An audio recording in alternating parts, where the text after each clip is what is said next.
Sebanyak 30 anak panti asuhan Samuel, Kecamatan Kelapa II, Tangerang, Banten, diduga disekap dan kerap menerima penganiayaan dari pemilik. Bahkan seorang bayi perempuan berusia 3 bulan bernama Caroline meninggal dunia pekan lalu karena diduga dianiaya dan tidak dirawat dengan baik. Inilah panti asuhan Samuel yang berlokasi di perumahan Gading Serpong, Klaster Mikelia, Kecamatan Kelapa II, Tangerang, Banten. Kondisi panti asuhan tampak memprihatinkan.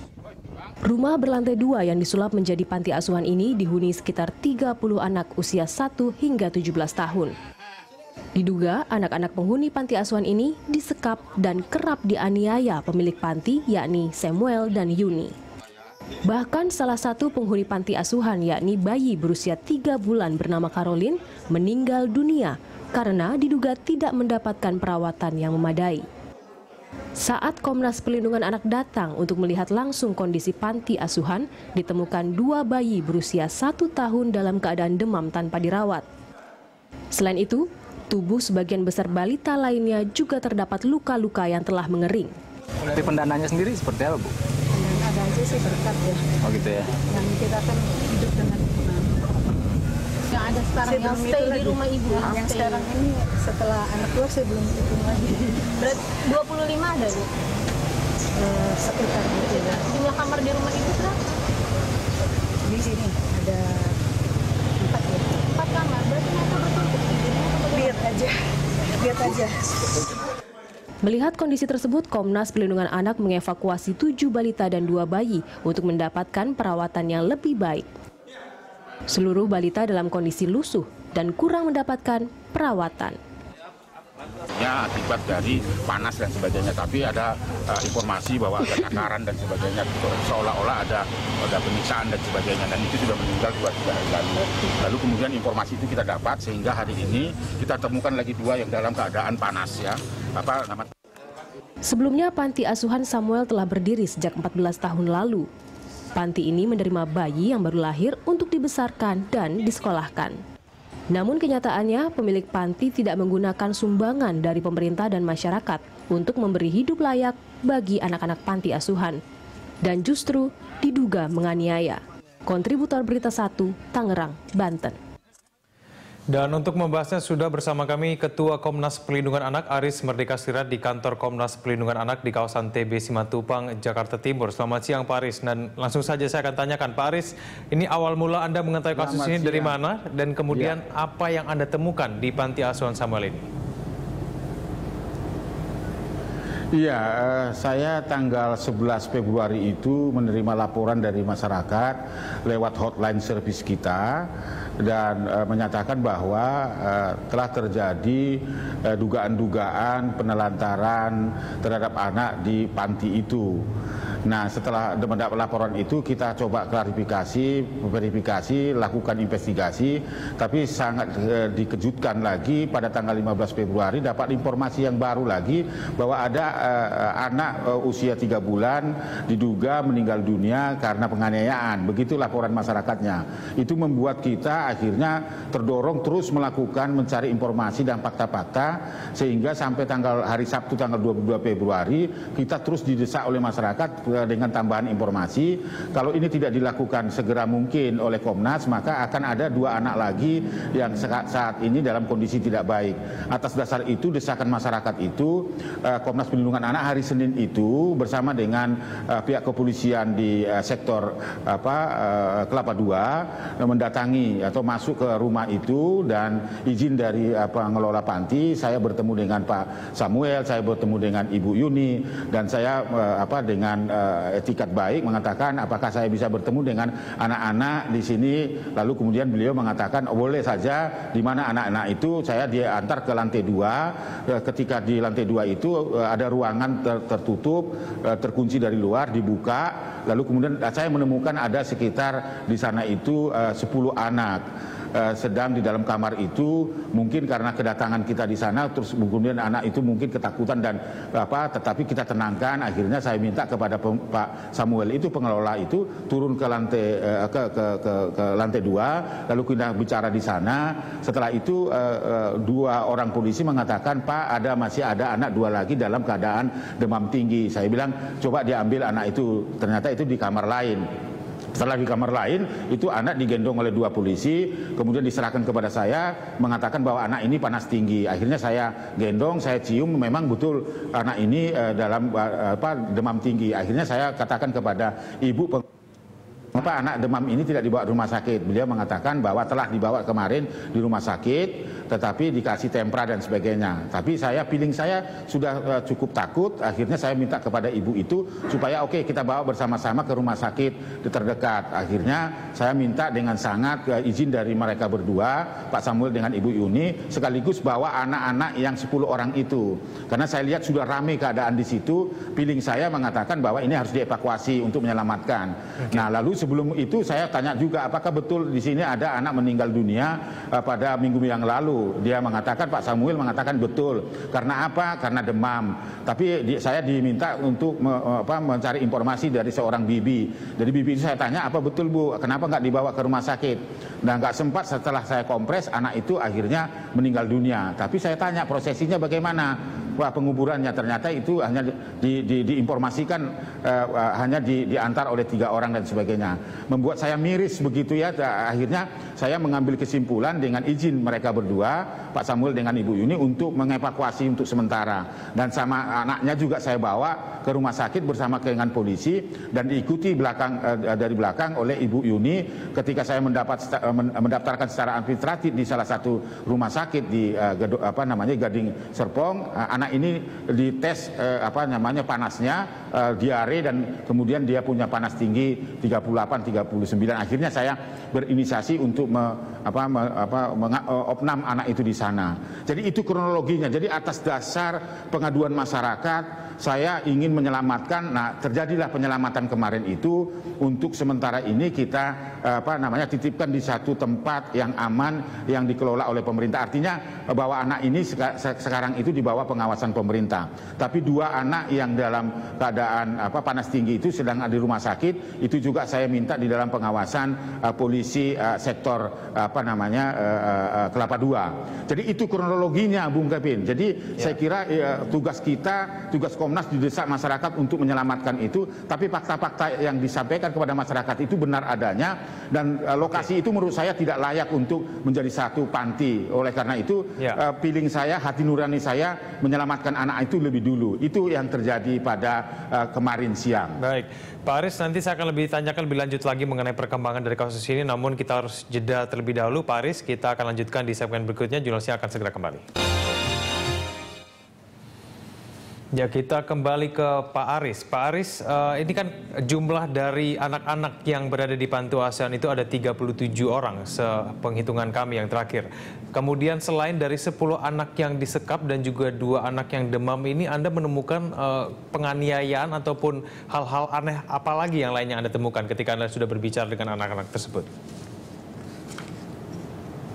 Ya, ketika saya berbincang dengan anak balita seperti itu ya, saya kira memang informasinya, fakta itu, namanya juga anak-anak di bawah 5 tahun ya. Kadang-kadang dia bilang, kita tanya kenapa ini lukamu di wajah, di bibir, di punggung. Dia bilang, oh tadi dicakar oleh teman berkelahi. Tapi oh enggak, itu tadi dipukul oleh ayah, gitu-gitu ya. Saya kira itu ada hanya bukti-bukti awal saja ya. Jadi bukan sebagai yang menyatakan kepastian bahwa penganiayaan itu.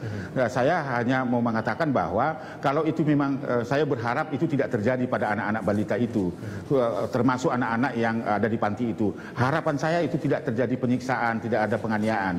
Tetapi untuk membuktikan bukti-bukti itu kan saya kira bisa dibuktikan. Cuma persoalannya adalah ada 7 orang anak yang ternyata itu saya mendapat kabar bahwa sebelum tanggal 11 Februari itu sudah lari dari tempat itu, menemui, katanya itu pengakuan dari pemilik panti itu, sudah menemui donor atau yang sering bantu di panti itu, dan orang yang membantu itu menerima laporan anak yang lari itu, kemudian dia melaporkan di salah satu lembaga bantuan hukum Mawar Saron. Nah sekarang itu sudah dilaporkan ke Polda. Saya kira itu wilayah hukum polisi untuk menyidik apakah terjadi penganiayaan, penyekapan dan sebagainya. Saya hanya melihat kondisinya memang tidak layak untuk anak balita seperti itu untuk tinggal di situ, dikelola oleh satu orang saja untuk mengelola puluhan orang, seorang bibi yang sudah berusia mungkin 59 tahun. 59 tahun. Saya kira ini menurut saya kondisi itu yang mendorong saya berinisiasi untuk menyelamatkan itu gitu. Bahwa apakah terjadi penyekapan dan sebagainya, harapan saya tidak terjadi itu. Tapi kalau itu terjadi nanti biarkan saja polisi untuk melakukan penyidikan, pemeriksaan itu. Kalau memang itu terjadi apakah eksploitasi ekonomi, kekerasan, penganiayaan, maka kalau itu terbukti secara hukum maka dia harus berhadapan dengan hukum itu. Tapi kalau tidak maka harus dipulihkan. Saya kira itu yang tepat gitu. Pak Aris, apakah Anda kemudian pernah menerima sebetulnya laporan-laporan seperti ini sebelumnya mengenai panti asuhan yang kemudian tidak berlaku dengan baik gitu terhadap para anak-anak yang berada di dalam panti asuhan tersebut? Iya, atas dasar laporan masyarakat itu dan pengalaman empirik kita, banyak panti-panti juga beberapa tahun lalu melaporkan ada dugaan-dugaan kekerasan dikelola oleh panti dan sebagainya. Lalu kemudian juga tempat-tempat penitipan anak dan seterusnya juga pernah mendengarkan itu. Atas dasar itulah ketika ada laporan itu kita bereaksi cepat karena pengalaman-pengalaman empirik kita jangan terjadi seperti itu. Saya kira ini momentum untuk kita berefleksi. Semua panti-panti atas nama agama, atas nama sosial, atas nama kemanusiaan, jangan mengeksploitasi anak. Anak adalah titipan dan anugerah Tuhan yang harus diselamatkan, bukan justru dianiaya, bukan justru dieksploitasi. Nah ini yang harus kita katakan. Jangan sampai atas nama agama seolah-olah eksploitasi itu dibenarkan dan sebagainya.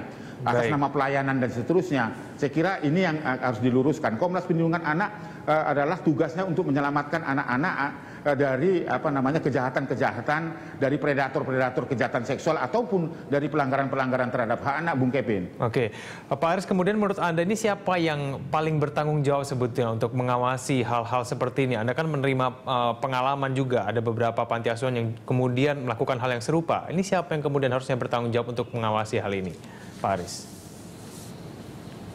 Ya, saya kira ini momentum untuk kita berefleksi bahwa panti-panti sekarang ini kan banyak mengatasnamakan seperti katakan tadi lah, atas nama kemanusiaan, sosial dan sebagainya, tetapi justru mengabaikan hak-hak anak itu kan. Nah, oleh karena itu fungsi pengawasannya itu ada di masing-masing kabupaten kota. Kalau misalnya izinnya adalah di kabupaten kota, maka harus ada pengawasan yang terus dilakukan terus-menerus, minimal sekali 2 bulan, sekali 3 bulan, duduk bersama pengurus-pengurus panti, apa yang terjadi, dievaluasi dan seterusnya, apakah standar pelayanan panti itu sudah terpenuhi atau tidak, begitu kan. Saya kira fungsi pengawasannya itu adalah pemerintah daerah. Misalnya apa yang terjadi di Tangerang itu, apakah itu izinnya datang dari kabupaten atau provinsi, itulah yang mengawasi. Banyak sekarang usaha-usaha mendirikan panti atas nama kemanusiaan, sosial, agama dan sebagainya, itu yang perlu diwaspadai. Bukan berarti tidak boleh. Saya kira kita juga memberikan apresiasi kepada masyarakat yang sudah memberikan pertolongan kepada anak misalnya yang tidak jelas identitasnya tapi ditolong. Tapi kan bukan hanya menolong itu, tetapi perlu ada manajemen yang baik. Apakah sumbangan-sumbangan, bantuan-bantuan yang dari pemerintah atau dari individu itu sampai kepada tangan anak-anak yang membutuhkan pertolongan itu. Itu yang perlu diawasi menurut saya. Nah, fungsi pengawasan harus dilakukan. Ini momentumnya. Baik, terima kasih Pak Aris atas informasi Anda dan waktu Anda pada Jurnal Siang. Terima kasih. Suasana panti asuhan Samuel di Tangerang, Banten berlangsung normal. Kemarin Senin 24 Februari, Komisi Nasional Perlindungan Anak dan Polisi menggerebek panti asuhan yang diduga telah terjadi penganiayaan anak asuh. Hingga kini pemilik panti dan istrinya masih berada di panti asuhan Samuel. Selama ini warga mengeluhkan keberadaan panti Samuel di perumahan Paramount, Kecamatan Kelapa II, Tangerang, Banten. Menurut warga, kondisi panti asuhan tidak layak dan tidak berizin. Selain itu, tidak adanya arena bermain di panti membuat warga terganggu dengan seringnya anak-anak panti bermain di jalanan permukiman. Perbandingan antara jumlah anak asuh dan pengasuh pun tidak seimbang. Panti asuhan dihuni oleh 30 anak asuh, sedangkan pengasuhnya hanya 2 orang. Bahkan ada warga yang pernah melihat anak-anak berbaris dan dimandikan massal dengan siraman air. Warga sini ngasih bantuan untuk yayasan panti ini atau gimana? Atau Bapak pernah lihat ada donatur? Kalau donatur sini jarang, sebab warga sini tidak setuju ada panti sini. Ini komplek perumahan. Ya. Ya, dan pemirsa, masih terkait dengan dugaan penganiayaan anak panti asuhan oleh pemilik panti bernama Samuel Watulingan, dan sudah bersama kami Kepala Divisi Non-Litigasi LBH Mawar Sharon, Jeki Tengen. Selamat siang, Pak Jeki. Selamat siang, Mas. Pak Jeki, kemudian apa yang Anda temukan dari kasus mengenai panti asuhan Samuel ini sebetulnya? Iya, yang kita temukan sebenarnya gini, donaturnya itu datang ke kita beserta dengan anak yang pertama mengaku bahwa dia disiksa, mengalami penyiksaan, dan beberapa adiknya itu mengalami pelecehan juga. Ketika kita investigasi, kita tanya sekitar dan kita kumpulkan bukti-bukti, ternyata betul. Apa yang kita temukan, kita ada istilahnya, kita lihat sendiri bekas-bekas luka dari anak itu, ada bekas gigitan. Ini ada berapa jumlah anak-anak yang di panti itu? Sekitar 30. 30. Dan yang Anda temukan ada luka-luka itu di semua? Hampir semua ada. Okay. Bahkan ada bayi yang ada bekas gigitan di gigi. Itu bayi masih berusia bulanan. Ada bekas gigitan, ada bekas sepatu di belakang anak, terus ada bekas-bekas penyiksaan lainnya. Kita tanyakan siapa yang melakukan ini, pemilik panti itu. Dan itu kemudian, ini kan kemudian tadi saya sempat tanyakan juga kepada Pak Aris, mungkinkah saja mereka mungkin bermain, luka-luka itu muncul dari irisan-irisan mungkin mereka bermain dengan sesama dengan teman mereka. Apakah itu kemungkinan bisa terjadi? Tidak hanya berdasarkan Ketika kita tanyakan sih, mereka tidak bilang bermain. Mereka bilang karena memang yang melakukannya si pemilik panti ini. Ya, kita investigasi, kita tanya-tanya sekitar, semuanya seperti itu juga keterangan mereka. Selain dari gigitan di pipi, kemudian apa lagi? Ada sepatu di pundak, ada lalu bekas apa lagi? Sepatu di pundak, ada bekas luka di tangan, beberapa memar-memar di ini. Semuanya bukti itu sudah kita berikan kepada penyidik di Polda. Kita harap sih penyidik bisa proaktif dan cepat untuk menindak laporan kita itu. Oke, berdasarkan pengakuan mereka ini, mereka mendapatkan perlakuan seperti itu karena mereka melakukan sesuatu atau bentuk hukuman, ataukah mungkin memang Pak Samuel ini yang diduga melakukan penganiayaan ini melakukan tanpa sebab? Beberapa, ada yang dibilang kalau pulang bermain agak malam atau ini, dihukum untuk dikurung di kandang anjing. Itu hukuman seperti apa yang saya pertanyakan, hukuman seperti apa seperti itu. Biasanya juga Pak Samuel ini tanpa sebab. Mereka bilang tanpa sebab langsung melakukan hal ini. Kita juga bingung, orang ini istilahnya punya pemikiran seperti apa ya? Kok anak tidak bisa apa-apa, kok malah diberikan hukuman seperti ini? Ini bukan terjadi sekali dua kali. Semenjak dari mereka di dalam panti sampai dengan usia sekarang, tanpa sebab mereka selalu diberikan hukuman yang saya bilang ini bukan hukuman, ini penyiksaan. Oke, ini sudah berapa tahun berlangsungnya berdasarkan investigasi Anda? Kalau setahu kami, panti ini berdiri dari tahun 99. Kemudian anak-anak di situ rata-rata dari lahir, bukan dari lahir, dari umur balita sudah ada di situ. Jadi sampai sekarang, dari umur balita sampai dengan usia belasan tahun, mereka mengalami hal itu terus. Jadi sepanjang mereka di panti, selalu disiksa. Yang kami ketahui sekarang, kemarin ada bayi berumur 3 bulan itu meninggal dunia. Kemudian apakah Anda menemukan kasus lain kemudian yang sampai terjadi meninggal dunia? Yang kami ketahui, bayi itu memang meninggal dunia. Sebelumnya kami belum mengetahui apakah pernah sampai ada yang meninggal dunia juga dari anak-anak yang berhasil meloloskan diri itu. Oke, Pak Jeki, ini juga ada dugaan bahwa sebetulnya ini panti asuhan ini tidak berizin. Nah, itu Anda sudah melakukan investigasi ke arah situ? Kita sudah koordinasi dengan KPAI, Komisi Perlindungan Anak Indonesia, dan ternyata dari tahun 2012 sudah lebih dari 3 laporan tentang panti ini. Ketika ditelusuri KPAI, disuratilah Dinas Sosial, jawabannya apa?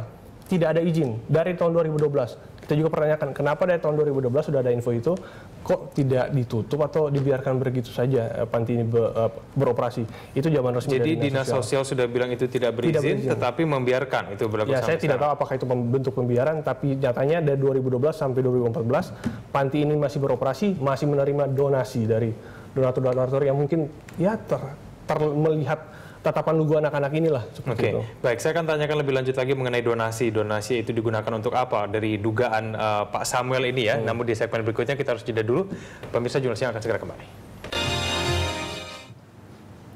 Ya, kita kembali lanjutkan dialog kita, Pak Jeki. Apakah ini kemudian ada dugaan pengalihan sumbangan untuk kebutuhan pribadi? Iya, kita temui hal ini pertama dari pengakuan anak-anak juga.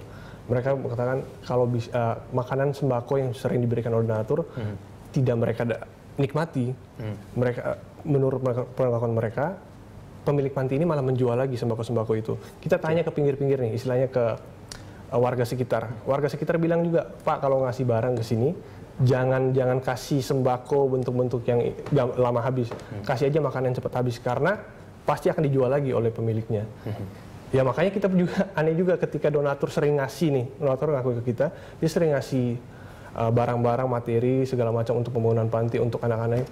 Kok anak-anaknya tetap lusuh, liar, dan kurus segala. Ada berapa sih jumlah sumbangan yang diterima di Panti Asuhan Samuel ini menurut Anda?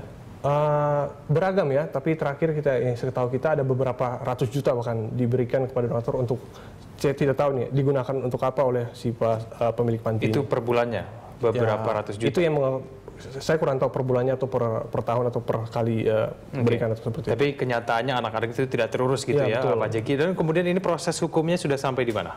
Terakhir kita kemarin proses BAP, anak sekitar 6 orang anak diperiksa di Polda, sudah diambil segala macam visum. Kita tinggal tunggu hasil visum.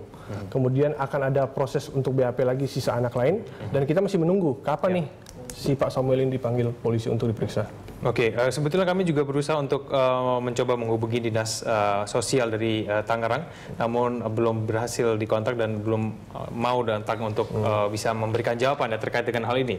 Tapi kan saya akan tanyakan lagi ke Pak Jeki. Kemudian ini jerat hukum apa yang Anda harapkan kalau memang ini terbukti kepada Pak Samuel dan juga ini apa yang Anda ya, kita harapkan sih ini jadi pelajaran. Jangan ada yayasan ilegal yang istilahnya menjual derita, mengambil donasi, malah mengeksploitasi anak-anak kecil yang nggak tahu apa-apa, malah disiksa, keuntungannya dinikmati sendiri. Istilahnya dia makan harta anak-anak yatim. Apa sih? Kita harap pelakunya dihukum berat sesuai dengan undang-undang. Kita sudah laporkan pasal 77, pasal 80, 81 Undang-Undang Perlindungan Anak. Ancaman maksimalnya 15 tahun. Kita harap polisi bisa bertindak untuk menindaklanjuti laporan dari kita itu. Selain dari Pak Samuel ini sebetulnya, adakah dugaan mengarah kepada aktor-aktor lain yang kemudian berperan dalam penganiayaan ini? Kita belum tahu nih, apakah pengembangan penyidikan akan mengarah seperti itu. Tapi yang kita tahu pelakunya adalah si pemilik panti itu dan istrinya. Dan kemudian akhirnya setelah Anda melakukan investigasi, kemudian apa langkah-langkah Anda selanjutnya untuk ke depannya ini seperti apa? Ya, kita akan koordinasi dengan pihak penyidik, pasti yang punya wewenang untuk melakukan penindakan hal ini. Juga pihak-pihak terkait seperti dinas sosial, karena ini ada beberapa anak yang harus diselamatkan lagi, istilahnya ditarik dari panti itu.